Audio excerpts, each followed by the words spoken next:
Hello YouTube, it's Tiki's Trinkets here, and today I have for you another tutorial. This is a Chara tutorial from the Genocide run of Undertale. I know you all out there love my Five Nights at Freddy's and Undertale tutorials so much, so this was a custom order, so I thought I'd take the opportunity to make it a tutorial to show you all. And yeah, let me just highlight a few things and then we'll get straight into it. This is the front view, and as you can see, I put blood splatters on the ground. The knife has blood on it, and her face also has blood on it, which I'm not sure if I really highlight in the video or not, but just wanted to show you that real quickly. And this is the front view, like I said. Here's it from the side, and it's pretty flat. I try to make all my sculptures flat on the back as possible. Here's the back view. And here is the side view. And again, back to the front. In the tutorial, you're going to see that I forgot to film / take pictures for the ground, but it's really easy. Like I'm going to explain, just take about a half a pack of green clay, whatever green color you choose. Roll it out into a ball and just roll it out nice and flat. It's pretty easy. And then for the texture, I just took my X-Acto blade and just did lines over and over. Again, I will go into more detail during the video itself. But yeah, I hope you all like this tutorial. I hope you're able to make your own from this. If you are, please tag me on Instagram. And yeah. Oh, wait, one more thing. Oops. I wanted to show you all how tall it is. It's about the same as my Mettaton sculpture. It's about 5 inches. And since this was a custom order for somebody, it was for the same person who bought my Mettaton sculpture. Her daughter loved it so much that her other daughter wanted a Chara sculpture. So I tried to make it the same height. It's almost 5 inches. Almost. It's kind of hard to see it because it's hard for me to get this whole thing in camera view. There you go. You can kind of see. Yeah. Alright. I hope you all like this tutorial, and I'll see you in there. Alright. Bye-bye, YouTube. Alright, first you're going to need the following clay colors. I just have them all laid out so you can see. This next step I actually forgot to record, but you're just going to take whatever color green clay you want, get about half the pack and roll it out into a ball and flatten it. Next you're going to take this pale yellow color clay and you're going to roll it out into 5 balls of varying sizes. I put the ruler up there for comparison. Now you're going to take the largest ball of clay that you made and you're going to roll it into a pointed teardrop shape. Here's a picture for reference. Next, you're going to take it on both sides with your index finger and thumb and pinch it like I've done here. This is going to create the indentations of the eyes and the arch for the nose. And here you can see how it looks right now. Then you're going to take your finger and smooth out those rough edges around the arch like I've done here. And then after you've smoothed that out, the nose might be kind of dull, so just pinch your fingers like this to make the nose more pointed again. Here's a picture for reference. And when you're doing this, it's going to be laying on your surface flat, so the back of the head is going to look flat like this, but that's alright. We want it to be flat, so when we add the hair, it'll be rounded. Next, you're going to take the 2 medium-sized balls of yellow clay, and you're going to roll these out into stick shapes, but kind of make them bumped looking, because you know, you got to account for knees. We're trying to be anatomically correct here. And you're just going to cut off the ends to make them flat and then add 2 pieces of metal at the top end. Next, we're going to take a small ball of yellow clay, a teeny tiny ball, and we're going to roll this out into a teardrop shape, as you can see here. Then you're going to cut the rounded end off, making it flat like so. And then the smaller end, you're going to take it and you're going to place you don't have to place the piece of metal in here because it actually got in the way later, so maybe not do that. Just go ahead and stick it on there and blend it together with a blending tool. Don't put the stick in, because we're going to put another stick in later. Next, we're going to take this sparkly green color. Well, it's lightly sparkly. Very lightly. And we're going to roll out 1 very large ball that's about 2 centimeters tall and 2 medium sized that are about 1 centimeter each. Take the largest ball and roll it out into a teardrop that's about 3 centimeters tall. You're going to cut the round side off to make it nice and flat. Set that to the side. Then you're going to take your two medium-sized balls right here, and you're going to roll these into like cylinders, sticks, whatever you want to call it. After you've done that, you're going to take the fat ends. As you can see, one end's fatter than the other. You're going to cut it off and make it flat. These are going to be the sleeves and the shirt. So next, you're going to take the fat end of the cylinder / teardrop shape, and you just go around with your dotting tool or your blade, and then do little vertical lines to the horizontal line to create the indentations in the t-shirt. Next, you're going to take this Primo yellow color, and we're going to roll out one pretty big size ball. It's about 1.5 centimeters. And then you're just going to roll that out nice and flat with your X-Acto knife or your rolling tool, whatever you have. Then you're going to cut this down to size. You're going to make it into two itty-bitty, really thin rectangles. And you need them to be, I'd say, at least 2 centimeters long. Then we're going to wrap them around the t-shirt like so.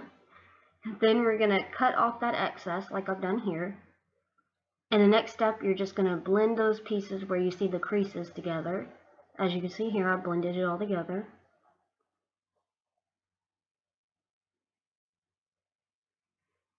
And next, this is just what the other side looks like, the front side.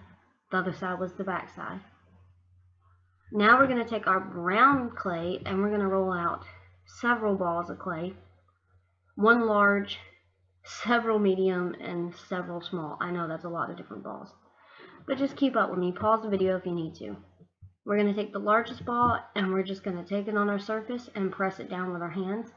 Gently, not too firmly. As you can see here, this is me pressing it down. And this is what it's going to look like after you pressed it down. Just a nice round ball. Next, you're going to take your blade and you're going to cut off part of it, not half, just about 25% of it. Then we're going to hold the flat end up to the shirt to see if it lines up, and it does, which is good, because this is going to be the pants, well, the shorts.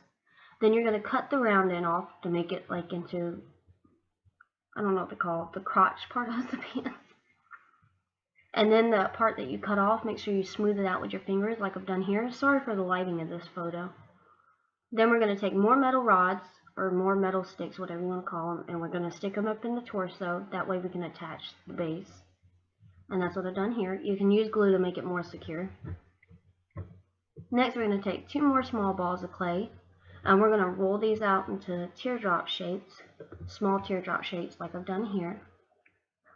Then you're going to get your handy-dandy blade again, and you're going to cut off both ends, the top and the bottoms, making it nice and flat on both sides, as you can see here. Next, I went on ahead and attached 2 more metal sticks into the bottom of it so it can hold these pieces on. And then you're going to shove the smaller ends into the sticks. Make sure the sticks don't hang out. Next, since we're done with this part of the shorts, just take your dotting tool or your X-Acto knife and kind of go around and do indentations like where there would be creases in the shorts.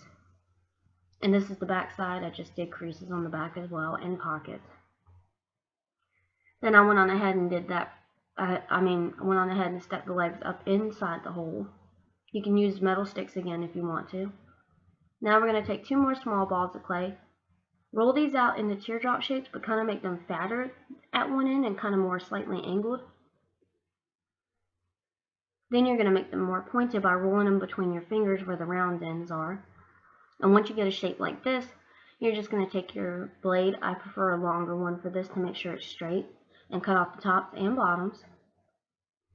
And these are going to be the shoes, obviously, so now you're going to indent the top part of the shoes. Make sure not to smush the shoes though. Then we're going to take 2 more metal sticks and we're going to shove them up in the legs like we have been doing, and then you're going to shove the shoes right onto these metal sticks as well. And just to make sure it's the right height that I wanted, I went on ahead and measured it here, and as you can see, I can't even tell what I'm at. I should know that. But yeah, next you're going to take 2 metal sticks and put them down into the arms and attach them to the torso like so, but don't glue these because we're going to go ahead and detach these for baking for now. See, this is where I've taken them back off. Now we're going to take the 2 balls of yellow clay from earlier that we didn't use, and we're going to stick 2 more sticks in the end, and these are going to be the hands of her. But make sure these sticks are kind of small, not too large. And here you go, this is where I've attached it. Next, we're going to get back with the head like we did earlier that we set to the side. We're going to stick another stick. This is why I said don't stick the stick inside of the neck, because it just got in the way. Stick the stick down in the torso, then place the head onto it. Do not glue. We're going to detach the head, as I've done here. Leave the stick inside the torso. Next, we're going to take the 4 balls of clay that I had at the far right end of the picture. And the larger one, we're just going to go ahead and press this flat. This is going to be the back of her hair. And after I pressed it flat, like very flat, then I just stretched it out and kind of made it into this weird triangle with curved edges. Then you're going to take your X-Acto blade and you're just going to cut out points into the hair, as I've done here. It's kind of hard to explain, but hopefully the picture will help. And then I just angled the hair the way I wanted it to go and smoothed it out across the top of the head. Then I took my dotting tool and did lines on the back of the hair to show texture. Next, we're going to take 3 small balls that we had and we're going to roll them out into teardrop shapes like so. And then we're going to just attach this to the head like I've done here. Then you're going to blend all this together so it rides smoothly through the whole head like you see here. Yes, I messed up some of the texturing, but all you have to do is go back through and retexture it, as you can see I've done here, and it still looks great. Now turn it around and texture the bangs as well. And as you can see, I've stuck it on an extra piece of metal stick just to make it easier to work with. Trust me, it's so much better that way. Then you're going to take some kind of tool like I've used here, this dotting type tool, and you're going to indent a big hole inside the hand that you want her knife to go in, because she's got to be holding a knife because she's Chara. Then we're going to take our black clay and we're going to roll out a teeny tiny black ball. As you can see in the picture here, it's not even a whole centimeter. Then we're going to roll this out into a snake-like shape, with one end being slightly rounded. Then we're going to cut off the excess, and then we're going to cut the 2 pieces that are left into half, like I've done here. And then the hole we made inside the hand, the round piece goes in the top, and the flat piece goes in the bottom of the hole, like so. This is going to be the handle for the knife, so just to make it a little more textured, I dotted it on the top, and I used, it's kind of hard to tell, but I used the tool here and indented the side to give it like ridges. Lastly, we're going to take our sparkly Primo silver clay. We're going to roll out a small ball. Sorry if you heard that, that was a cat. And we're going to roll it out into almost a whole centimeter. Then we're going to roll this out into a teardrop shape that's about 2 centimeters long. Then you're going to flatten it out with your rolling tool or your X-Acto knife like I've done here. Then you're just going to cut off the side and the top part, making sure there is the pointed end that stays on. Then you're going to indent with the blade to make it look like it has like this sharp edge.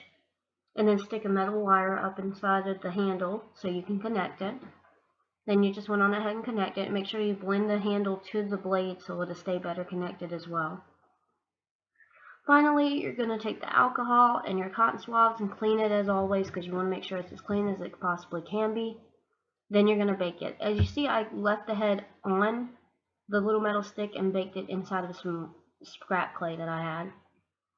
Now that it's baked and cooled off, you're going to use E6000 to attach the green grass to this little chipboard. Then you're going to take your liquid glue, this kind right here, and you're going to attach the arms. Make sure you press firmly. Don't attach the head yet, because we're going to get a pencil and we're going to outline where we want the face to be and how we want it to look. The next picture I'll show you is what I did for the face design.